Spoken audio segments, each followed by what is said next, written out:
শালা মাথা খারাপ। এই পনিরে যে পাম অয়েল আছে সেটা তো সরাসরি অ্যাথেরোস্ক্লেরোসিস ডেকে আনে।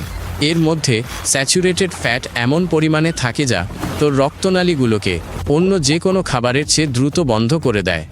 যখন তুই নিয়মিত এই ধরনের পনির বা পনিরের মতো জিনিস খাস, তোর শরীর এই চর্বিগুলো হজম করতে পারে না। এগুলো রক্তনালীর দেওয়ালে কোলেস্টেরলের প্লেক হয়ে জমে যায় আর হার্ট অ্যাটাকের ঝুঁকি কয়েক গুণ বাড়িয়ে দেয়। মাদারচোদ। কারাজিনান আর অন্যান্য স্ট্যাবিলাইজারগুলো অন্ত্রে প্রদাহ তৈরি করে।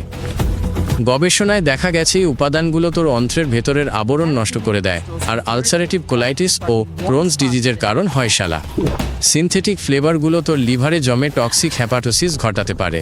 তোর লিভার ভেতর থেকে পচতে শুরু করেই সব কেমিক্যাল বের করার চেষ্টা করতে করতে যা তুই নিয়মিত নিজের পেটে ঢুকাস শুয়োরের বাচ্চা।